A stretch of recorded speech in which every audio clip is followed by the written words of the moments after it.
Mikha stood on the platform, gripping the strap of her backpack tightly. The ancient station clock ticked away the seconds in a rhythmic manner.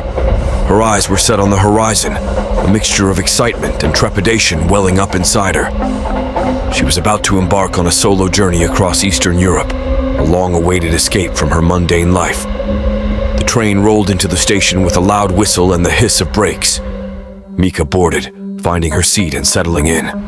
As the train began its journey, she gazed out the window, watching the landscape morph from urban sprawl to rolling countryside.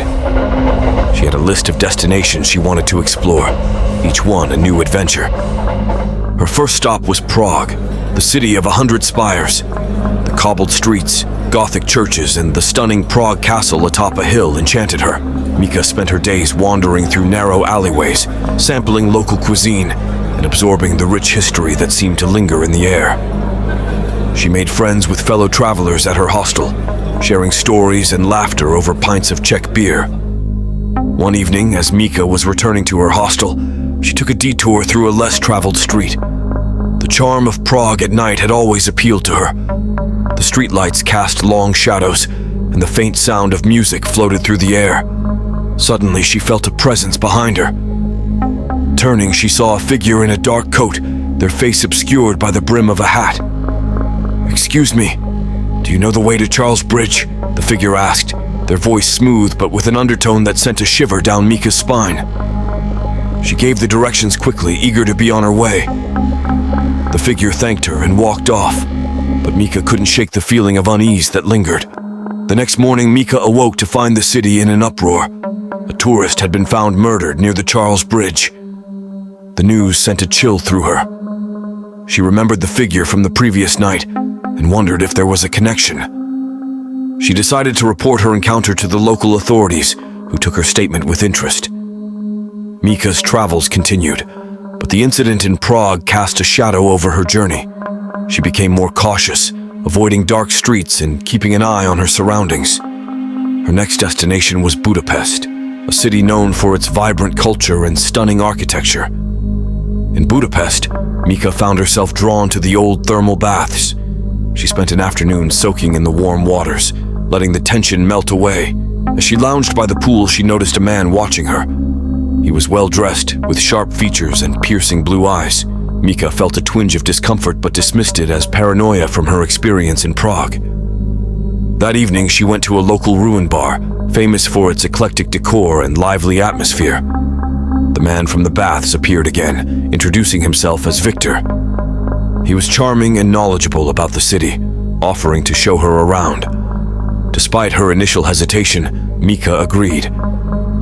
Victor took her on a whirlwind tour of Budapest, showing her hidden gems and sharing fascinating stories. Mikha began to relax, enjoying his company.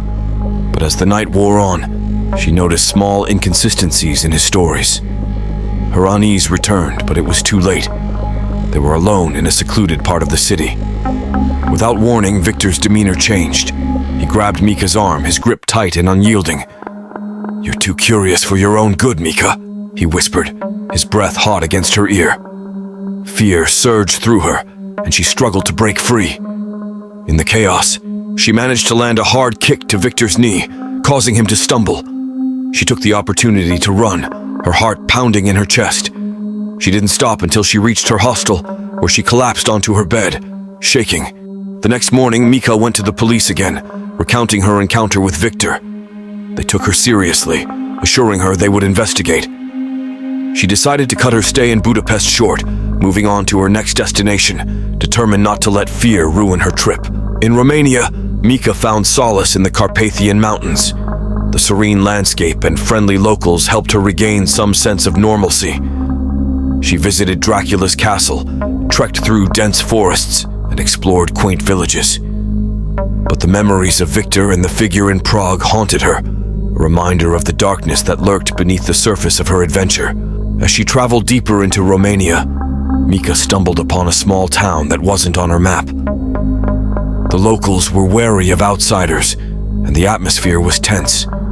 She learned that a series of disappearances had plagued the town, and rumors of a sinister cult abounded. Mikha's curiosity got the better of her, and she began to investigate.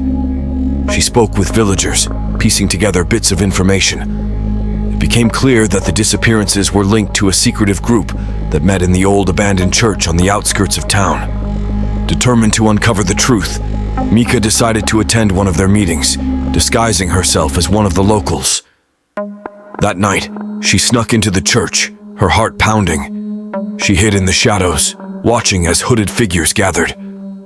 The leader, a tall man with a commanding presence, began to speak, his voice echoing through the cold, damp air. Mikha recognized him instantly. It was Victor. He spoke of power and sacrifice, his words filled with a chilling conviction. The group chanted in response, their voices rising in a terrifying crescendo. Mikha's blood ran cold as she realized the true nature of the cult. Suddenly, she felt a hand on her shoulder. She spun around, coming face to face with the figure from Prague. He had been following her all along, part of Victor's sinister plan. "You shouldn't have come here," he hissed, pulling her towards the group. Mikha fought desperately, but she was outnumbered.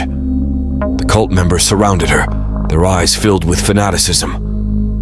Victor approached, a cruel smile on his face. "You've been a thorn in our side for too long, Mikha. It's time for you to disappear." In a final, desperate bid for survival, Mikha used the last of her strength to break free, grabbing a candle from the altar and using it as a weapon. The flame caught on Victor's cloak, and chaos erupted. She took advantage of the confusion to escape, running into the night. She didn't stop until she reached the nearest town, where she collapsed, exhausted and terrified. She reported everything to the authorities, who launched a full investigation. The cult was dismantled, and Victor was arrested, but the experience left a lasting scar on Mikha. Her journey had started as a dream, but it had turned into a nightmare.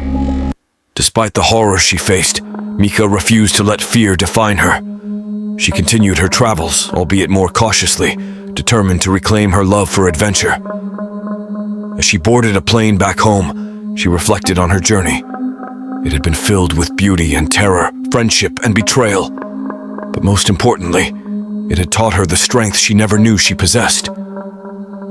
And as the plane took off, Mikha looked out at the world below, ready for whatever came next.